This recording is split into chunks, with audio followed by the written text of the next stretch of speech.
Good morning and welcome to South Devon, where the weather's been so nice lately. I thought this week we'd do something just a little bit different. And because the weather is so nice and the seaside looks so tempting, I thought this would be the perfect starting place to go for a nice walk. And we're going to venture across the South Devon coastline near Tor Bay.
So in common with so many of the south coast seaside towns and resorts, Teignmouth was very much shaped by the sea and over recent years by modern architecture, which has shaped the place we see today. But it's also believed to have been the very last place to have been invaded by a foreign country, because back in 1340 Teignmouth was invaded by the Danes. And once again in 1690, it was the turn of the French to invade the town. So it's got a little bit of an unlucky pass. But I think it's a very lucky place for us today as we start our tour of the South Devon coast. So how lovely is this as we've come down to the little harbour side here in Teignmouth on this lovely morning as we begin our treacherous walk across the South Devon coastline towards Torquay. And looking at the little flotilla of boats here, it's certainly a very busy place.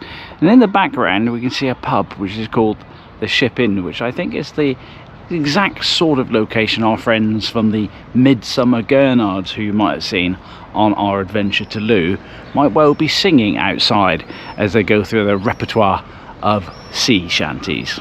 Now, to the left of that, you'll see something a bit more industrial. Now they have to dredge the river here, and particularly the estuary, quite a lot in order to allow boats to navigate the waters. And the result of that is the silt that they drag up from the base of the river, the estuary, this is the River Teign, then gets shipped and exported around the world and used in all sorts of projects as you do. Well, there's nobody singing sea shanties here today, even though it's a lovely morning. It's still quite early. But as well as talking about the industrial part of Teignmouth, there are also signs all around us of a fishing heritage here as well. We can even see a fishing trawler there to the side of me. And some people taking a day trip out on a boat by the looks of it. And what a lovely day to be doing that as well. So there's plenty of things to be doing here. Of course there is the town centre to stroll through, and there are lots of lovely shops that you can have a look at there. We're not doing that today because we're focusing very much to sticking to the coastline itself as we wind our way around the various craggy parts of the South Devon coastline. So it's to the bridge there in the foreground that we're heading to now, and we'll cross that bridge when we find it, and we'll head off now into Shaldon. So I've bravely crossed the bridge that takes us from one side of the River Teign to the other side, and I found myself in the lovely place called Shaldon, and from here we can look across the estuary to where we've just come from, which of course was Teignmouth. And the morning is starting to warm up a little bit at this stage, so it's off with the hoodie and on with the sunglasses as we start the tour and we head towards the cliff walk. We've started our tour quite early today so that we can get as much of this walk in as we can during the course of today. Some of the terrain we'll be crossing is fairly rugged and a little bit steep, including the next bit. So here's our journey plan. We now find ourselves in Shaldon, and shortly we'll be taking the coastal path along towards Torquay. On the way we'll be passing a place called Maidencombe, where there's a beach and a really nice pub. We'll be taking ourselves through a walk through the woodlands, and that'll bring us down towards Torquay, particularly the Babbacombe area. We've been there once before on a previous episode. Once we leave Babbacombe, we'll carry on along the coastline, and eventually that'll bring us down to Meadfoot Beach, and then we take the final leg of our journey, which will take us into Torquay Harbour itself. But first we're going to take a little look around Shaldon itself. This is a place where the rich and famous come, but that didn't stop me ending up here today. And it's full of some very nice, pretty windy streets and some very nice shops. So there is a very nice beach here at Shaldon. I mentioned to you that later in the year we'll be visiting this place once again, when it will be absolutely heaving, because they have the annual Shaldon Regatta, which is held on this very beach, and there'll be lots of things going on, and you can have a dip in the sea. Just be a bit careful as you go out towards the sea past the estuary. There are some very strong tides there. I'd like you to take note of this place, however, for the moment. This is the ferry boat, and this is one of my favourite little pubs, and in the summertime they'll have lots of live music on in this particular place. So they've got this outside venue, which is where the band will be playing, and inside the pub they do, and I highly recommend you try the garlic mussels, because they're very nice. But it is still quite early in the morning, and we won't be going into the pub just yet. So as we venture down towards what you can see in the foreground as the red cliff face that we saw from the other side of the river earlier on, that will be the start of our sort of cliffside part of this journey, and that's going to take us eventually into Torquay, and there's going to be some fairly steep-sided walks there. If you would like to come to Teignmouth to start this journey, and then to Shaldon where we are right now, there is a train station in Teignmouth itself, which you can reach just about anywhere. It's on the main line track that comes from just about everywhere in the world, so you can get yourself here. There's a big car park here in Shaldon, but I don't really see the point of that if you're going to come down here for doing the walk. But if you just want to come down to Shaldon for the day, then that is fine. A little bit further around this corner there's a very nice pub called The Nest. It's very close to where that large car park is, and next to that there's a very small zoo, famous for its small animals. So if you've got time to stop on your walk, then it might be worth popping in there. But we haven't got an awful lot of time, we've got a lot of ground to cover today, and we're now going to start making our way to the top of this cliff, and even higher than that, past a little pitch and putt golf course, if you want to try that as well. But we're going to get to the high ground here as we start our walk on our coastal part of this journey. But it's well worth it, because when you get to the top, I think you'll agree, there's some pretty special views. So let's see you as we make our way up the hill. Well, I should warn you, as we've made the climb from Shaldon to the top of the hill you saw a little earlier on, that is quite a steep and a fairly lengthy part of this walk along the south coast of Devon. But the real reason that we've come here is, I think you'll agree, this is a spectacular place to get our first real vantage point on today's journey, and this is known as Labrador Bay. If we can get through the gate. Dogs on a lead, please. And as we come to this highest point really of this part of the journey today, we should get to see a pretty spectacular view. But that is a bit of a walk to get up here, so be warned, but don't let me put you off it. It's a very good idea for you to do that. So despite it being a really beautiful day, you may struggle to find one or two of the physical land features around here, but I can tell you, straight in front of you right now, you're looking at a place called Cirl Bay, and it also looks straight across there towards Portland. And as we come around the bay itself, you'll see a rock which is standing out there, and that's called Ore Stone. And the little one right in front of that, closer to the land, is called Leadstone, or the Flat Rock. And then finally, and we will be going over there shortly, well, as long as it takes us to actually walk there, a place called Hope's Nose, which is a well-known local spot for people who like to go fishing, and it's a really spectacular area. So that's where we're heading to now. So we're going to carry on now down here through the coast path, and we're going to go on to our next location, which is Maidencombe Beach. So you can see the fairly dramatic cliff line here at Maidencombe Beach, which is a World UNESCO Heritage Site here on the south coast of England, and also forms part of the southwest coastal walk, which we've done some of today, and it gives us a pretty amazing view across the bay as well. And this is just the first of our little stops that we're going to do here. Over there is Hope's Nose. We saw that earlier on from the higher ground. We'll be going there shortly when we can make it over there. It's a bit of a walk, but we'll do it. And you can also see the amazing rocky, rugged outline of the seashore here at Maidencombe Beach. So we've made it now into the heart of the village of Maidencombe, and here we have a lovely green here right in front of us, and to the left of me is a pub called the Thatched Tavern, which, as the name suggests, does have a thatched roof, and pretty renowned for good food and good beer, so that's nice. And we might try and get a little taste of that shortly if we can. Looks like the door's open, so that's good news. You'll find a lot of thatched roofs in this village.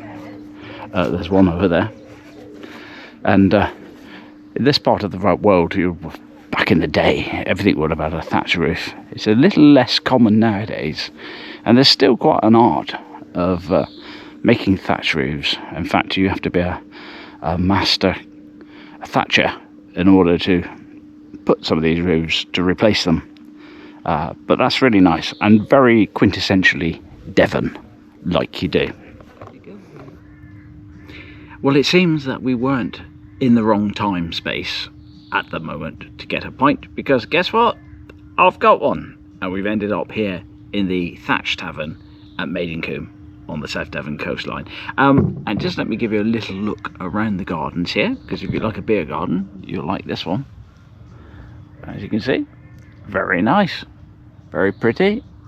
Underneath, a very tall sycamore tree, perhaps, and some nice ferns and other things here in the garden. So that's nice. So actually, it's quite important, I think, that if you're going to do a journey along a coastal path anywhere, that you at least find somewhere to stop off and have a pint. I think that's quite important. So as I said to you earlier on, our next stage is going to be to Watcombe Beach, and we'll have a little look there. But when we pass that, we'll end up in Babbacombe. Now, I've already done a programme about Babbacombe. Do you remember we did the model village, we did the Cliff Railway, we also went down to Oddicombe Beach, and we went down to the Carey Arms and ended up at Walthill Downs when we did the Babbacombe episode, so I'm not going to dwell too much on that one there. We'll just waltz our way through that part of Torquay, and then we'll end up on what is called Ilsham Marine Drive.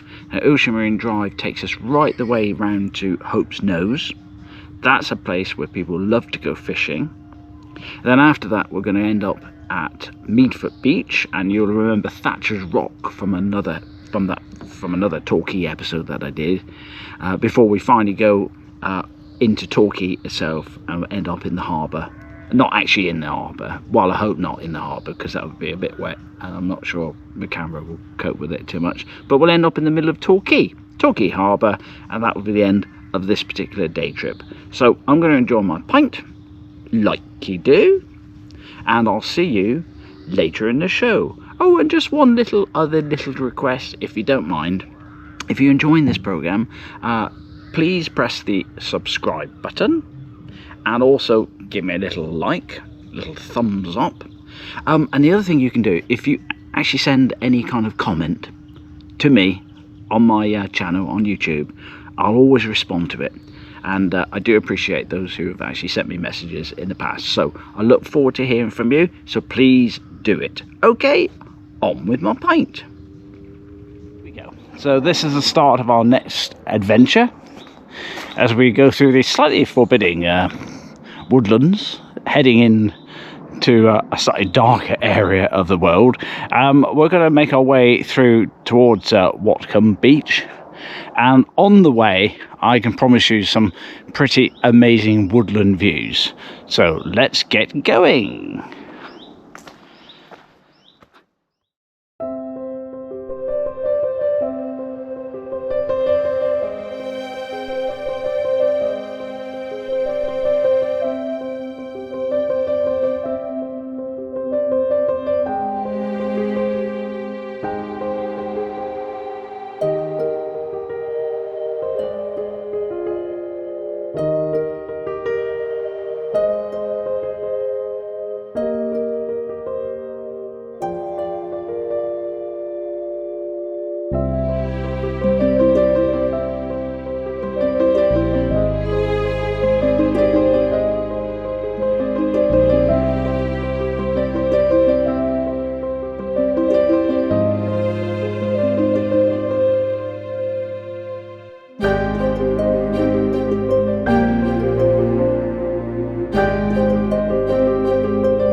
So here we are at Watcombe Beach, and I'll let you into a little secret right now. I have never been to this beach before, despite the fact I've lived in this part of the world for a very long time. This is a little secret place. I've never been here before, and looking at this building that's down here on the beach, it doesn't look like it's been used an awful lot either. But that's not to say people don't come to Watcombe Beach. Why wouldn't they? So okay, let's start with the cliff side again, as we did with Maidencombe Beach. Very similar looking actually, isn't it? Very similar sort of size bay. The red cliffs, sandstone that's surrounded by trees. It looks like something out of Jurassic Park. I expect to see some pterodactyls flying out of here any minute now. Hopefully not. Your own secluded beach with nobody here. Just you and the rocks and the sand. It's quite special, isn't it? I tell you what though, takes a bit of a walk to get down here, but it's well worth it, as all the places around here are. And so I've made it now to Babbacombe Downs here on the south coast of England, and we're overlooking at the moment a place called Oddicombe Beach. Now the thing is, we've all been here before. As a previous episode, we came to Babbacombe Downs, so we've done quite a lot of things here. So I'm not going to dwell too much on this location today, but I will remind you of some of the places that are here. In that direction is the Babbacombe Model Village, and just in the background, you might just see it sneaking down the hill at the moment, is the Babbacombe Cliff Railway, and that takes you down to Oddicombe Beach, which is there. As you can see, the sea is looking really spectacular today. There's a speedboat harbouring down at the bottom, and one that's just gone round the corner there, and you can see a little harbour down the bottom. We've been in there too. It's a place called the Carey Arms, and we had a pint of beer in there, as you do. A little bit further on we have the Babbacombe Theatre, which is just there as we look over the grassed part here by the flags. And then all dotted along the actual seafront itself, along the Babbacombe Downs, you can see various hotels which are scattered here. And if you're coming to Babbacombe, then no doubt you'll be staying in one of these locations. But as I say, we've done Babbacombe. We've done all those places I've just mentioned to you before, so if you'd like to see a little bit more of that, have a little look back at a previous adventure called, funny enough, Babbacombe. But right now we're going to head over to a place called Walls Hill, and that'll give us a really good view across the sea and across the bay, and also we'll then take our next part of the journey through the woodlands and the cliff walk to a place called Anstey's Cove. So as we make our way across Walls Hill down here in Babbacombe, I thought I'd just show you this cricket pitch. Nothing particularly odd about a cricket pitch. You can see the clubhouse in the background there, but it's where it's based. This is obviously the Babbacombe Cricket Club, but just have a look at where it's set. It's kind of set in this almost like bowl with very steep sides, both on that side and on the other. And now I'm no expert at cricket grounds, but this must be quite an unusual setup, and having to chase the ball uphill all the time. Just thought I'd show you that. Just think it's a bit odd. Maybe you know some more weird cricket grounds than this particular one. I'd like to hear from you if you do. So we'll carry on our journey across these particular downs. And so our journey across this part of the southwest coast path continues as we reach the end of what's known as Walls Hill Down, and we're overlooking Anstey's Cove down the bottom, and there's lots of yachts and things. You'll see that quite often in the summer. A lot of small vessels will pull up in this part of the bay, and it's quite clear to see why they would do that. There is a beach down the bottom. Technically it's closed off because, as you can see, the cliff sides above have got a habit of tumbling rocks which have been known to come down. Now, I've known this bay for many years, and I've never yet heard of any rocks actually coming down while anyone's been down there. But technically you shouldn't go there. Looks like somebody's down there on a paddle board, which is very nice. But it's to over there we're going next, which is Anstey's Cove, and I think that's going to be a place where people are having an ice cream. So it was the top of that cliff where we were not so long ago, overlooking this bay and this beach here. This is called Redgate Beach, and that's the one with the big boulders have been known to come crashing down on it, and you can see some pretty chunky rocks over there in front of us. But we've come now to a place called Anstey's Cove, and it is beautiful, and it doesn't do any harm, but the sun's shining as much as it is today. And as you can see, there's a few people who've made it down here today. There's a little cafe down here, and people I think are going to bring their own picnics and things as well. So it's really quite a stunning location.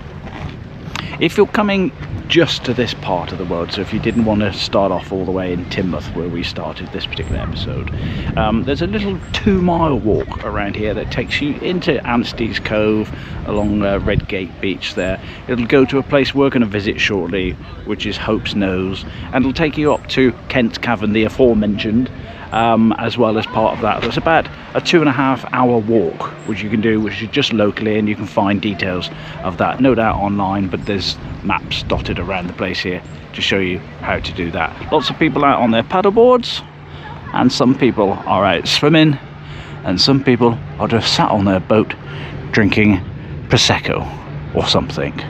Well, I'm going to do something very similar to that, because I'm going to open a can of beer, which, as I said before, is probably quite warm now. So I'm enjoying watching someone out to sea on a jet ski, having great fun. There's a couple down there by the looks of it, a couple of boats and a jet ski. They seem to be going around some fixed objects which are floating in the sea down there. And we've made our way along this coast path. We've left Anstey's Cove and we're heading over to there, which is called Hope's Nose. And this, I have to say, one thing I've noticed about this particular journey, the footpath along this stretch of the country is really well maintained. It's not an easy walk because there's some quite rocky bits that you have to contend with. And being on the south coast of England, there's an awful lot of hills. Devon in particular is pretty well known for it. But it's given me some inspiration because I didn't really know much about the south coast footpath, which runs all the way, I think, from Poole Harbour all the way down here into Devon, and maybe it's given me an idea to find out some other locations and other walks to do on this particular coast path, which, as I say, has been pretty nicely maintained, and as long as you don't mind chucking over some rocky bits, then I think you'll quite enjoy it.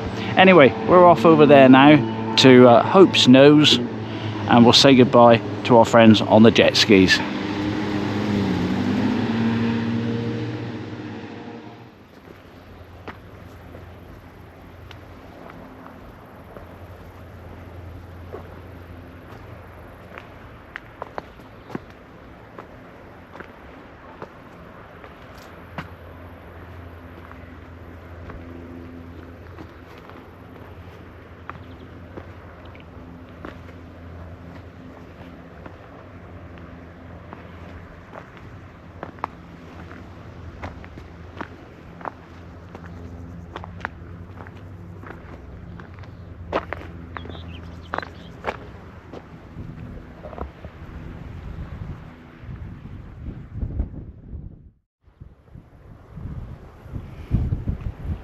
So we've made it to Hope Nose on this south coast walk today, and to the left of me is the appropriately named Hope Cove. But I think now, for the very first time, we can take in a little bit of the journey we've done so far in this episode. If you can follow where my finger's pointing to, far in the distance with lots of houses on there, that's where we first began. That is Teignmouth, and we've worked our way all around this coastline over to Babbacombe, and now we're heading along this rugged coastline in the Torquay direction. But this is Hope Nose, and this place is well known for its fishing. You get lots of people down here who bring their rods down and try their hand at catching mackerel and other fish that you can see around here. I'm told also that this is very famous for a particular plant that grows in the sea. It's like a sea grass, and this is actually protected as a World Heritage Site by UNESCO, apparently. And you can't see it from here, but just round the corner is the iconic Thatcher's Rock. We've seen that one on a previous episode. We've also encountered windy weather as well before, but that's what you're going to get on an exposed headland like this here. But it's beautiful, and on a day like this is definitely worth a trip, although I will warn you, there is a bit of a climb back up that hill. So happily I've made it now to virtually the top of the hill, coming from Hope's Nose there down the bottom. It's a steep climb, but I tell you what I did find really impressive. I don't know if the camera picked it up, I hope so. I saw these amazing dancing butterflies as I was walking down. I'll have a look at that footage and see if we managed to capture it, because that was really quite amazing. That was really nice. But talking of amazing, another place that we do need to see is this. This is Thatcher's Rock. And if you've seen a previous episode, which was appropriately called Torquay, we started off the episode overlooking Thatcher's Rock from a slightly different position than we are today, and it really has become quite an iconic part of the coastline. I have to apologise for the windy bits, but that's what happens when you get on these very exposed parts. I know that famously, if you can hear me, in a general election many years ago, Margaret Thatcher came down to this part of the world, and she was pictured overlooking Thatcher's Rock. From a personal point of view, I've been known to take my kayak out to there, would you believe it? And a lot of people do use this part of the coastline for all sorts of water sports. You can see today there's jet boats, sailing boats, all sorts of vessels that are out there. I can see a little sailing boat in front of us, and we saw earlier on people out there on jet skis, so it's definitely used for a lot of playground stuff here. But we're going to venture our way a little bit further around this coastline now as we brave the windy weather, and we're heading now towards Meadfoot Beach.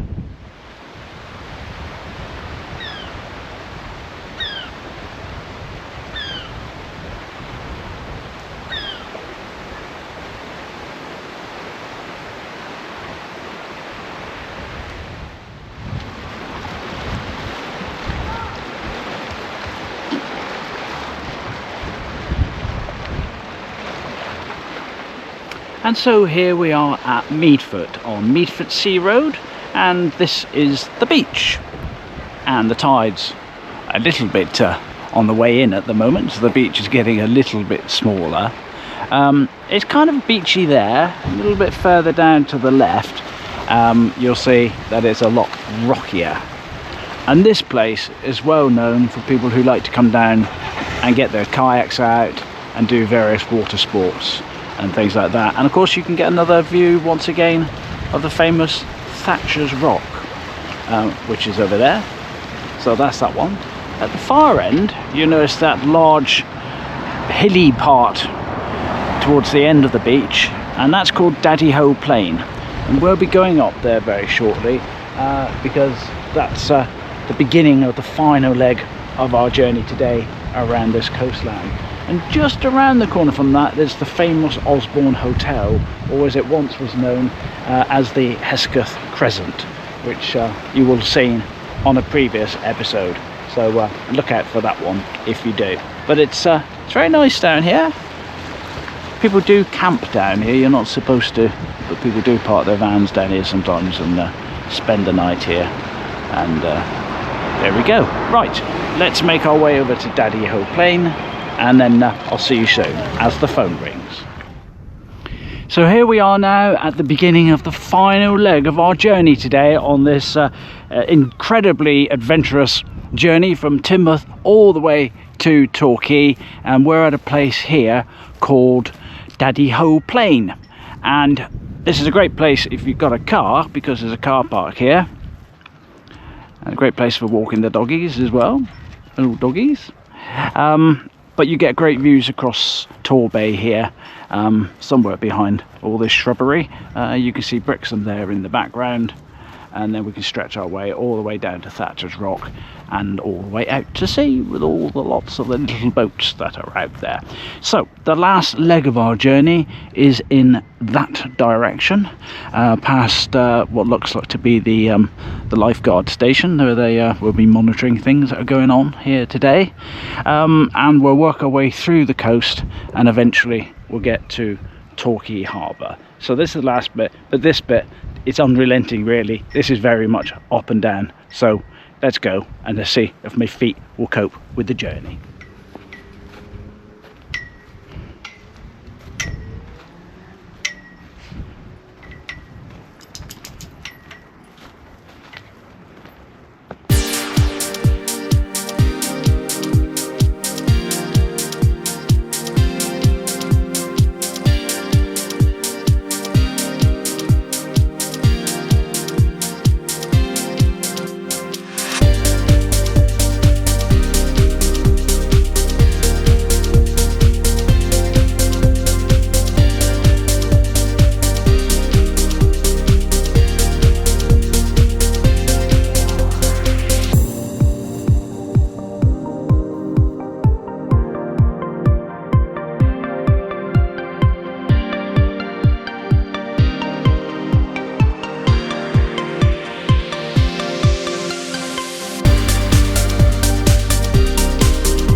And that is it. As we walk round this corner and are greeted by the sight of the Imperial Hotel here in Torquay, this officially marks the end of our coastal walk. And what an adventure it's been, all the way from Teignmouth, all around all those locations we've seen, finally ending up here in Torquay by the Imperial Hotel. But we've not quite finished today. We've one last thing to have a look at, because just around this corner here is Torquay Harbour.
So it's at the clock tower in the middle of Torquay that we really come to the end of this particular adventure. I do hope you've enjoyed it. We've had a long walk today, all the way from Teignmouth across the coastline and finally ending up here in Torquay. If you have enjoyed today's adventure, then please do me a little favour and press the subscribe button, and also give me a thumbs up, it'd be great. And don't forget, any comments you make, I'll always respond to them, and I do very much look forward to seeing them. So from Torquay, after very tired feet have taken me here, and from my friend Agatha Christie and her dog, it's a very goodbye from me, and I'll see you next time. Bye.